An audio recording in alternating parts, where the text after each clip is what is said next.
అందుకే సిలువు జ్ఞానం ఎందుకు కావాలి మనకి? ఆ మార్గం లేకపోతే మరొక మార్గం లేదు. సిలువు రక్తము లేకపోతే, సిలువు మార్గం లేకపోతే, యేసయ్య మనకు మార్గం కాకపోతే పరలోకానికి వెళ్తానికి ఏ మార్గము కూడా మనకి సిద్ధపరచలేదండి. అందుకే మనిషి కుమారుడి మీదుగా ఎక్కుతూ దిగుతే ఉంటే ఎక్కు వెళితేనే పరలోకానికి వెళ్ళగలుగుతాం. అందుకే సిలువు మార్గం మనకి. మరి సిలువు జ్ఞానాన్నే మనం మర్చిపోతే మరి దేవుని సన్నిధానం మనం ఎలా ఉపయోగించుకుంటున్నామండి? ఒకసారి యెషయా గ్రంథంలో 53 అధ్యాయం చూడము.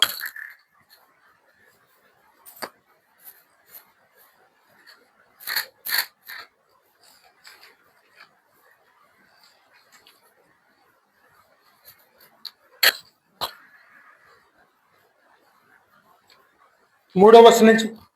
అతడు తృణీకరింపబడిన వాడు అయ్యును, మనుషుల వలన విసర్జించబడిన వాడును, వ్యసనాక్రాంతుడు గాను, వ్యాధిని అనుభవించేవాడు గాను, మనుషుల చూడనలవని గాను ఉండెను. అతడు తృణీకరింపబడినవాడు కనుక మనము అతనిని ఎన్నిక చేయకపోతుమి.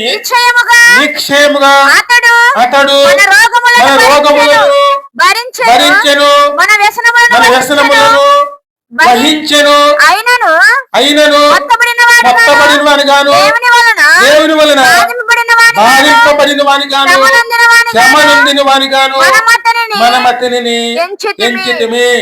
మన అతిక్రమములను బట్టి, మన అతిక్రమ క్రియలను బట్టి అతడు గాయపరచబడిను, మన దోషములను బట్టి నలగగొట్టబడెను. హల్లెలూయా. పరలోకానికి వెళ్ళాలంటే దోష పరిహారం జరగాలి. పాప దోష పరిహారాలన్నీ జరగాలి. ఇవన్నీ కూడా ఎవరి ద్వారా జరిగినాయి? మనల్ని శిక్షించాలి. కానీ మన స్థానంలో ఎవరిని పెట్టారండి?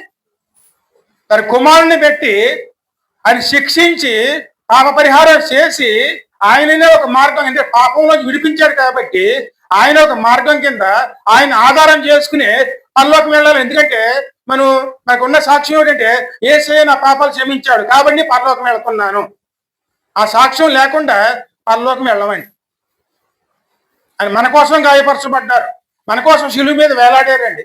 చివరి రక్తముడు కార్చింది మన కోసమేనండి. ఎందుకంటే ఆ మార్గమే పరలోకానికి వెళ్ళేట ఏకైక మార్గము. ఈ మార్గం ఎవరికి చూపిస్తున్నారు?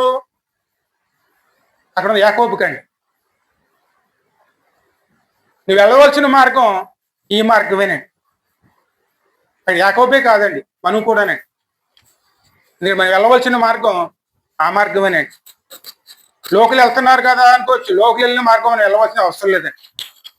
దేవుడు మనకి ఏమిచ్చాడు?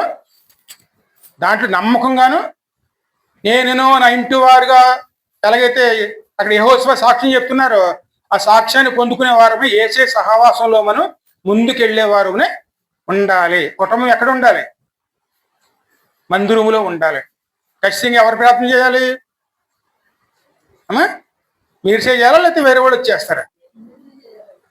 మరి మనం మానేసి మనం లోకంలో పడి తిరిగితే మన కోసం ఎవరు చేస్తారు? అవన్నీ ఎవరి మీద మోపారండి? అవన్నీ మనిషి కుమారుడి మీద మోపుకున్నారు. ఆయన తన మీద మోపుకున్నారు కానీ మన మీద మోపలేదండి. అందుకే ఆయన పేరు జాలి గల దేవుడు అండి. మన అతిక్రమలు ఎవరు భరించారు? ఆయనే భరించారండి. ఇవన్నీ ఎవరికి చెప్తున్నారు? యాకోబుకండి.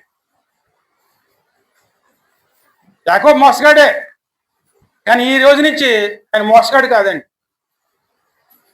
దేవుడి చేత నడిపించబడుతున్నవాడు.